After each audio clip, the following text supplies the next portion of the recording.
Good morning. कल के video में हमने उत्सर्जन तंत्र के बारे में पढ़ा था। आज हम जनन तंत्र के बारे में पढ़ेंगे। जनन तंत्र में दो तरह के भाग पढ़ेंगे, एक मादा जनन तंत्र और एक नर जनन तंत्र। तो हम स्टार्ट करते हैं जनन तंत्र। तो उसके लिए सबसे पहले ये जानना ज़रूरी है कि डेफिनेशन ऑफ जनन, या इसको प्रजनन भी बोला जाता है, प्रजनन है, उसकी डेफिनेशन क्या होती है, इसकी परिभाषा क्या होती है।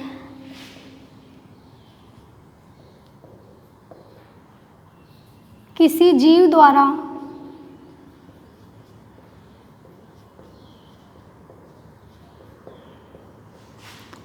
अपने जैसी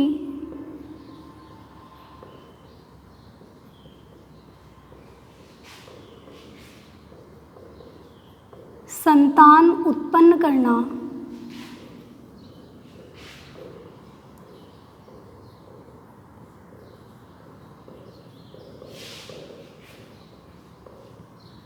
जनन कहलाता है। किसी भी जीव के द्वारा अपने जैसी संतान उत्पन्न करना जनन कहलाता है या प्रजनन कहलाता है। ठीक है, प्रजनन है वो दो तरह के होते हैं। किसी भी जानवर में, किसी भी जीव में प्रजनन है वो दो प्रकार के होते हैं।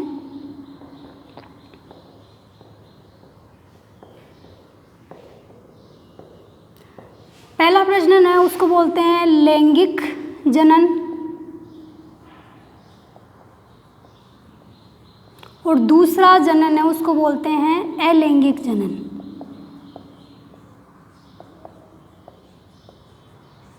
आपने 8th में भी पढ़ा है, 9th में भी पढ़ा है और 10th में भी ये टॉपिक है, लेकिन 10th में आपके अलैंगिक जनन नहीं है, सिर्फ कौन सा जनन है, लैंगिक जनन है। तो हम स्टार्ट करते हैं लैंगिक जनन से।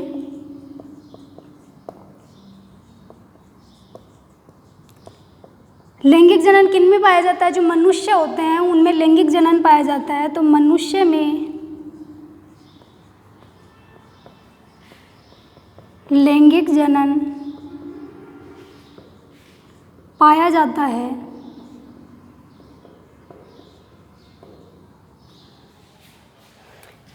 इसमें नर व मादा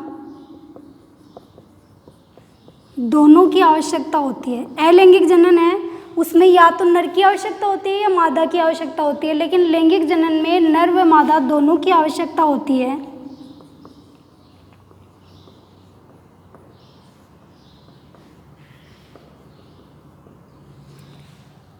नेक्स्ट, जो नर है वो नर के द्वारा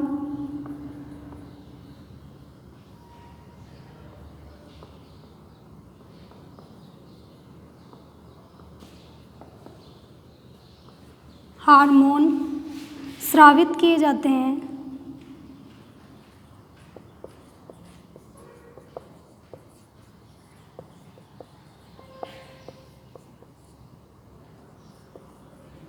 और उस हार्मोन का नाम क्या है? टेस्टोस्टेरोन। टेस्टोस्टेरोन हार्मोन है वो इससे रिलीज किया जाता है। ठीक है, और मादा के द्वारा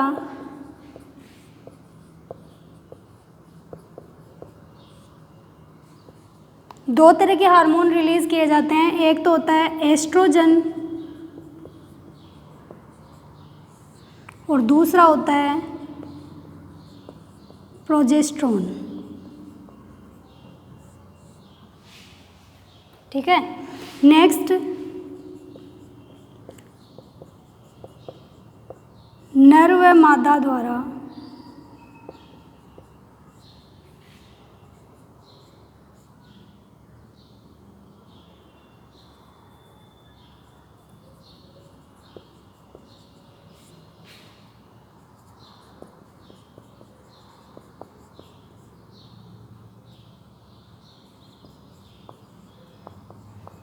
शुक्राणुओं का निर्माण किया जाता है।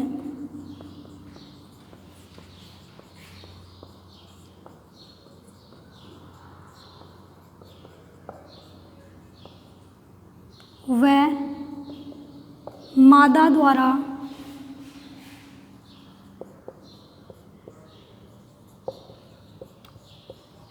मादा जनन अंग द्वारा अंडाणुओं का निर्माण किया जाता है।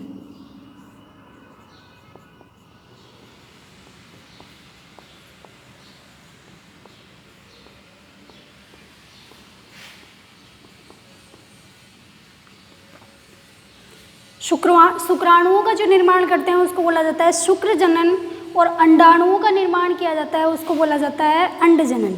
ठीक है, अब आगे चलते हैं अपन। नेक्स्ट अपना टॉपिक है वो है यौनारंभ। Definition of यौनारंभ। यौनारंभ की परिभाषा क्या होती है, तो देखो ये एक फिक्स समय अंतराल होता है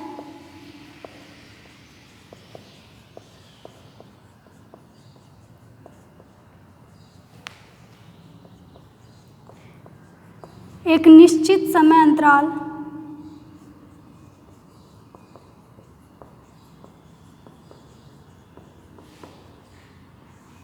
जिसमें जनन कोशिकाओं का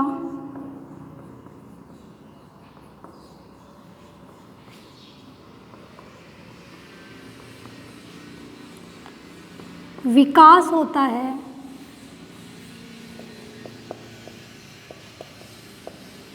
वो यौनारंभ कहलाता है। एक निश्चित समय अंतराल जिसमें जनन कोशिकाओं का विकास होता है उसे हम क्या बोलते हैं, यौनारंभ। अब इसके कुछ लक्षण होते हैं, तो लड़कों में इसके अलग लक्षण होते हैं और लड़कियों में इसके अलग लक्षण होते हैं। तो सबसे पहले यौनारंभ के लक्षण हम लड़कों में देखते हैं। तो यौनारंभ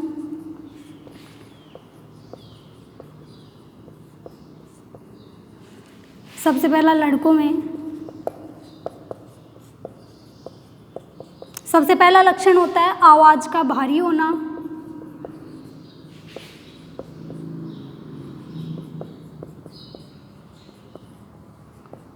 दूसरा लक्षण होता है दाढ़ी मूंछ का आना।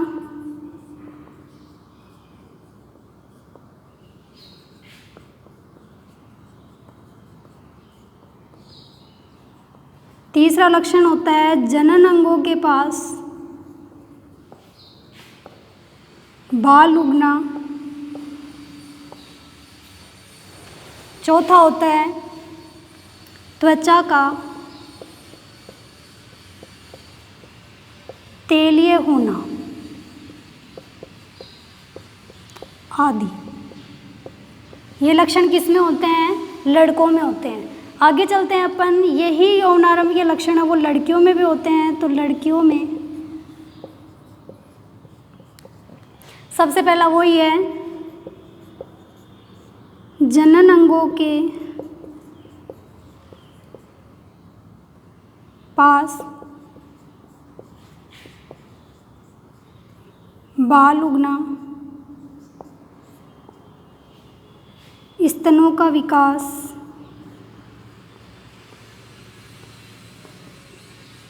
व इनके आकार में वृद्धि होना। नंबर 3 त्वचा का तेलीय होना व रजोधर्म का शुरू होना। ये लक्षण होते हैं लड़कियों में। लड़कों में होते हैं आवाज़ का भारी होना, दाढ़ी मूंछ का आना, जनन अंगों के पास बाल उगना व त्वचा का तेलीय होना। और ये कौन सी उम्र में शुरू होते हैं, 13 से 14 वर्ष में ये शुरू होते हैं और 18 से 19 वर्ष तक ये जो विकास है वो पूरा हो जाता है। ठीक वैसे ही लड़कियों में होते हैं जनन अंगों के पास बाल उगना, स्तनों का विकास, इनके आकार में वृद्धि होना, त्वचा का तेलीय होना व रजोधर्म का शुरू होना। और ये शुरू होते हैं आपके 12 से 13 वर्ष की उम्र में शुरू होता है और 18 वर्ष की उम्र तक ये विकास है वो कंप्लीट हो जाता है, पूर्ण हो जाता है। ये यौनारंभ के लक्षण हैं वो आपके पूरे हो गए। अब नेक्स्ट अपना जो टॉपिक रहेगा वो रहेगा जनन अंग कौन कौन से होते हैं, नर जनन अंग कौन सा होता है, मादा जनन अंग कौन सा होता है। तो नेक्स्ट टॉपिक है अपना जनन अंग। जनन अंग वो दो तरह के होते हैं, एक होता है नर जनन अंग और दूसरा होता है मादा जननंग। इसके बारे में हम डिटेल में नेक्स्ट वीडियो में पढ़ेंगे। आज के लिए इतना काफ़ी है, इनको अच्छे से याद कर लेना। बाकी ये दोनों हैं वो टॉपिक इम्पोर्टेंट है, इनको ज़्यादा अच्छे से समझना है। और इस टॉपिक में इम्पोर्टेंट है जो नर सेक्स हार्मोन है वो कौन सा होता है, टेस्टोस्टेरोन होता है। और मादा सेक्स हार्मोन कौन सा होता है, एस्ट्रोजन और प्रोजेस्टेरोन होता है। ठीक है, जो नर लैंगिक हार्मोन है वो होता है टेस्टोस्टेरोन और मादा लैंगिक हार्मोन है वो होता है प्रोजेस्टेरोन और एस्ट्रोजन। ये दोनों हैं वो मादा लैंगिक हार्मोन में काउंट होते हैं। इन दोनों टॉपिक के बारे में अपन कल पढ़ेंगे। Thank you.